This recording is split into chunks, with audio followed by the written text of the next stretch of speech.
Hello, hello. Thank you for joining me today. I am Dali from Dalitalks, and excuse me. If you're watching this, welcome. Hi, everyone. I am Dali from Dalitalks.com. I am a diversity and anti-bullying coach. So today, I'm supposed to have a guest on, but due to health reasons, he was not able to join us. So I'm gonna do this one solo. Hopefully, if you're watching this live or if you watch this after the live show, you'll have some really good takeaways, and hopefully you'll comment below on your thoughts on the topic. So here's what we're going to talk about. We're going to talk about chivalry. This is a discussion based off of my latest guest post by Henry Rivera, who happens to be my husband.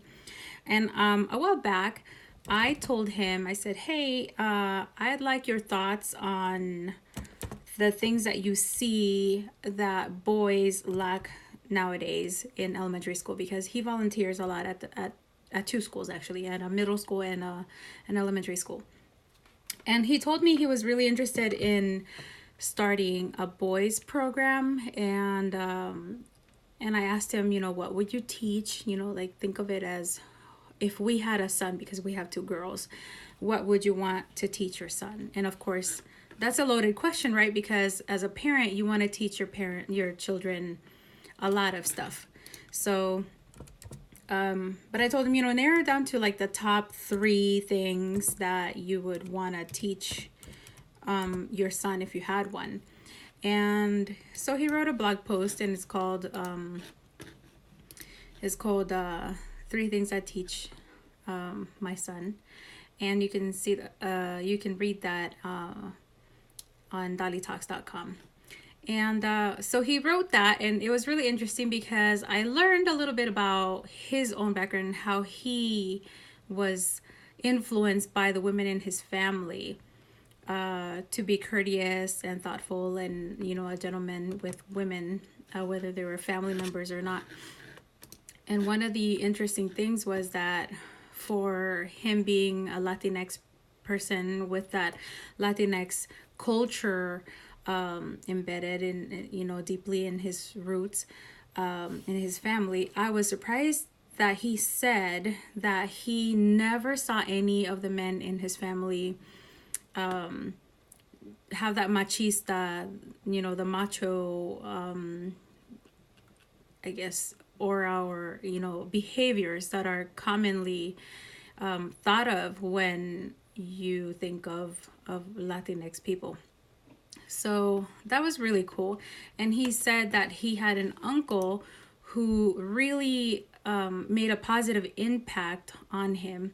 Hi there, Fancy Nancy. This is, okay, so I'm live streaming on Facebook and on Instagram right now. So I might call out a name that you might not see on your screen. So bear with me.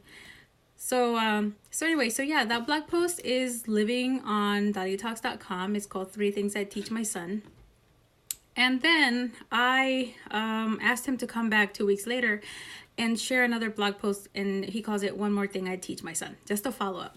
So like I said, he used to volunteer. Well, he still does. He still volunteers at this elementary school and the middle school. Excuse me. I have allergies so bad, and my nose constantly itches. So anyway, that one thing that he would teach his son, if he had one, he said, is the idea of chivalry. And I thought that was really interesting because I have heard so many negative things nowadays about chivalry. I've heard people say, oh my gosh, chivalry is dead because of women. And somebody, a friend of mine, told my husband the same thing, because she's a single woman. She's dated people, and she's in her 30s now. And she mentioned that it's women's fault, because there's this idea that because women want equality, that they refuse to let a man pay for her dinner or open a door for her and things like that. So I thought, okay, that's really, really sad, because I know I've heard that before. There are people who actually do believe that strongly. However, I want to rectify a few myths about the idea of chivalry. So, chivalry, first of all, it's funky how it even started. I don't know if a lot of you know the history of it, but it was actually kind of like a war rules of not crossing certain lines. And this goes way, way, way, way back before the Middle Ages. And part of the deal was that you had to honor your word. And in many cultures out there, that is still a very, very strong, like, unspoken rule or law, where, you know, it's not in the written law, but that's just what you do. If you say you're going to do something, you honor that, and you honor yourself and your family in many different ways. So that's how chivalry was born, and it actually died a few times. Like, when it originated, I can't remember which wars, but you know, but like the Age of the Trojans and stuff, and then it came back during the Middle Ages, and then it died real quick after that, and it just kept coming back, and it just dies every time very quickly. Why? I have no idea, but I thought that was really, really interesting. But overall, the idea of chivalry is really the idea of being a very good person with a lot of honor and like respect for yourself as well as for others. But I love the fact that it starts with yourself. You know, like keeping your word, and you know, upholding humility and gratitude and courage. Being chivalrous is also having being just and generous, and being disciplined, and having faith, and believing in equality and love for people. So every time that I've heard people discuss chivalry, I think it's weird how those things I just mentioned is rarely heard of. People associate chivalry with just opening doors for women, and you know, throwing their coat, taking off their coat and putting it on the woman if she's cold, or you know, holding her hand as she comes down an elevator or down some stairs, or you know, somewhere where she might fall or whatever. You don't hear about the fact that chivalry is also about the self, the individual, of keeping your word, of honoring yourself and respecting yourself, and being you know, loving and generous, and treating everybody equally, and being just. And I believe that that's something that here in the United States is definitely has kind of, the idea has gone away, like the idea up in the surface, you know, like of our everyday talk. I know that there are people who still believe in that, you know, like I'm one of those who's I learned early on, because I saw, you know, as a kid, where people would say, yeah, I'm going to be there at a certain time, and then they'd be like an hour late, and it really bugged me. And, you know, like it might not seem like a big deal to be late to an event, but people move their schedules around for you. If you say you're going to be here at this time, then as a courtesy and as respect for that person's time, then be there at least on time, if anything. I mean, I've been taught 15 minutes early. And I love that, because you never know what can happen on your way there. So it might set you back a few minutes or whatever. So it's better to be 15 minutes early than being on time. And actually, in the military, when I was in the military, my drill sergeants used to always tell me, if you're on time, you're late. If you're 15 minutes early, then you're on time. And I strongly believe in that. But anyway, going back to this, one more thing I teach my son. There have been a lot of incidents in schools that I have witnessed myself, and my husband too, where some boys feel entitled to do certain things to girls because of whatever reason, right?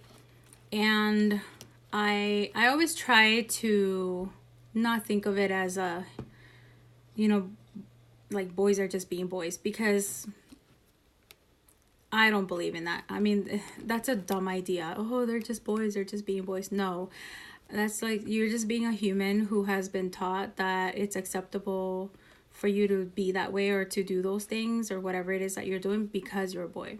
Just like girls, they taught the same things. Oh, they're just being girls, you know.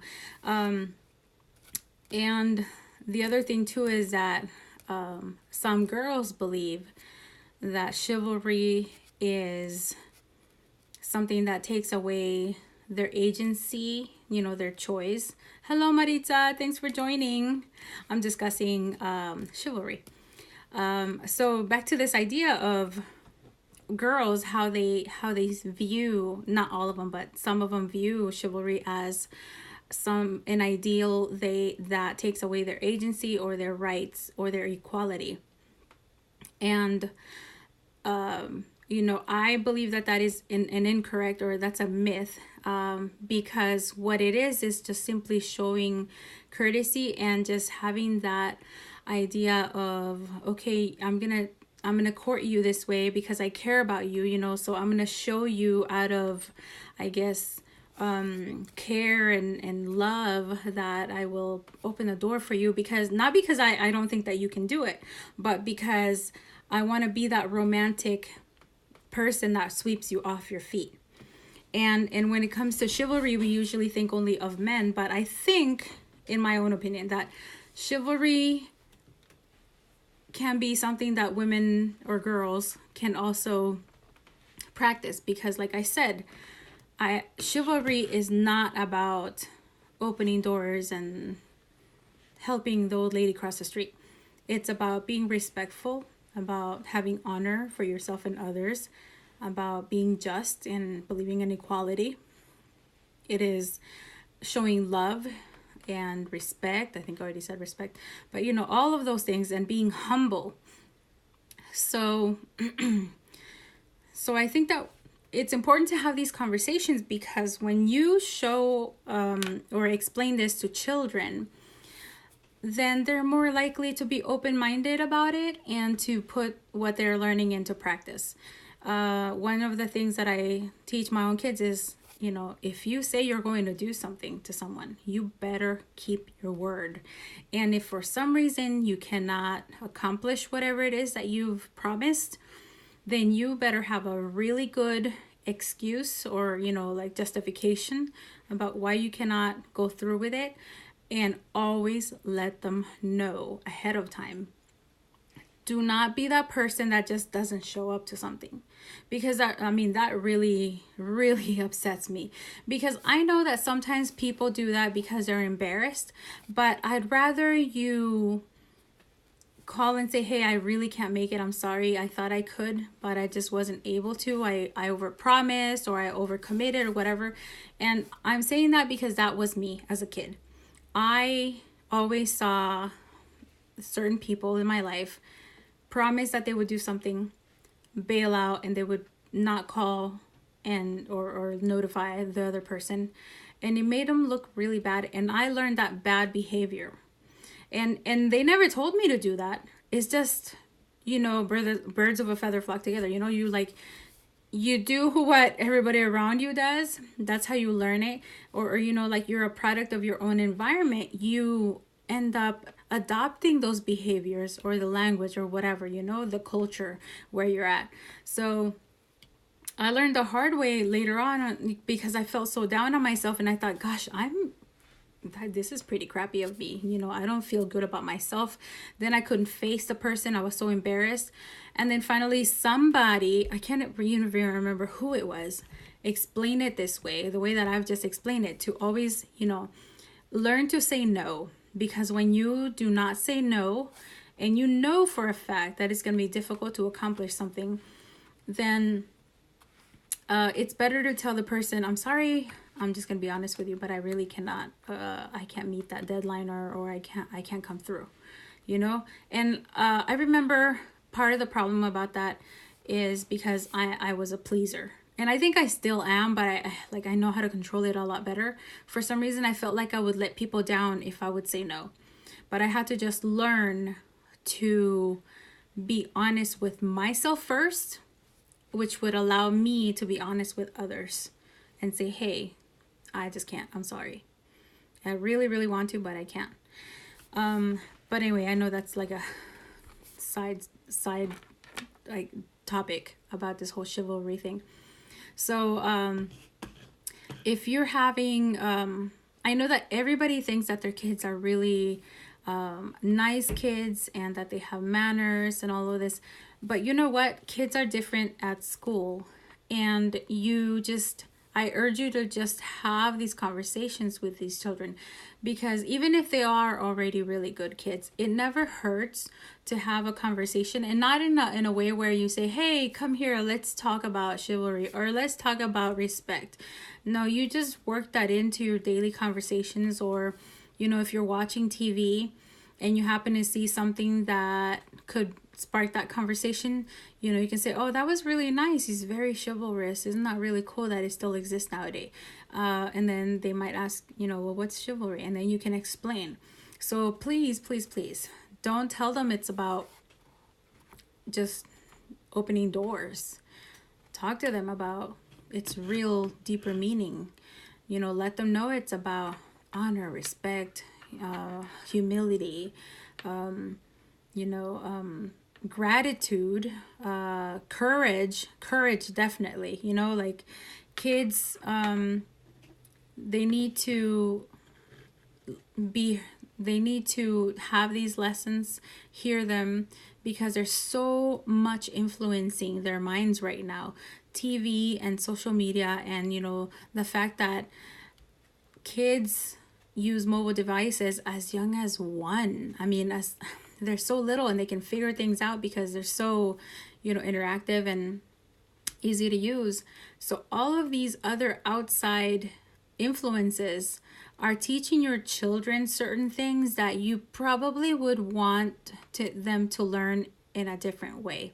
So don't leave it to devices, and use those parental controls. And now I'm getting all far away from my topic, but make sure that you speak to your children at least 15 minutes a day of conversation. Not like go clean your room, or did you take out the trash, or like, oh, that movie was cool. No, and like actually ask them, how was your day? Who did you play with, or who did you speak to, or who did you hang out with? What did you learn today? How's your teacher? Do you like their style? Is there anything you don't like about them? And then also learn to listen. Sometimes kids want to just talk and talk and talk, and they just want to be heard. And even when they do something that you didn't like. Now, I'm telling you this because I've had to experience this, and I've had to learn to be quiet and listen, because the instinct in me of the educator and the mother in me always wanted to go and say, oh, okay, well, if something not so good happened, it's like, oh my gosh, did you report it, or did you tell someone, or and what did you do, and how, it's like, oh my gosh, like the whole, just killing the whole conversation. Sometimes they just want to be heard, and then at a later time I had to learn, like, hey, remember when you told me that this and that happened? Did you happen to tell anyone? So I do it more in conversation, and I know that I still need some help. Like I'm pretty sure if you ask my children right now, they're gonna say, yeah, you get all like teacher on me, or stuff like that. That happened to me the other day. They're like, Mom, you're being like school right now. I was like, no, we don't want to be taught stuff right now. We just want to have a conversation. So anyway, that's what happened. So yeah, this is my small discussion. I invite you to talk about chivalry with your kids. If you want to learn how to speak to them about it, go ahead and check out the One More Thing I Teach My Son blog post on Dalitalks.com. And then there's also the 3 things I teach my son on my website. And let's see, things that are coming up are Mondays at 11:15. I go on my Instagram account and speak to Abundantly Authentics founder Keisha M. She's a girls confidence coach, and we just have a small discussion for about 15 minutes, and we love it when people join because it adds value to our discussion, because we get to hear your thoughts and questions about whatever it is we're speaking about. And next Friday I have I'm so excited about this. I have a group of teenage authors. They are authors of Girl Talk magazine. They're high schoolers, and I love this magazine. Check it out on Instagram if you can. They publish it once a month, I believe, and they're gonna be my guests. So next Friday at 6 p.m. on Facebook, and I'm gonna try to upload these videos on YouTube. I haven't figured out how to do it yet because I'm always learning about other technology stuff. Let's see, and yeah, check out my website for any resources on bullying. There's a resource tab that you can go on to, and yeah, check it out. If you have any questions, please write them down below on your comments on the comment section of this video, and I'll get back to you. If you would like workshops to be brought to your school, your rec center, your church, or anything like that, inbox me. I can do them virtually, and I can also go to your location. I am in Southern California, but I do travel to other places, and we can probably work something out, but we can also do virtual because it's a lot more convenient and cheaper.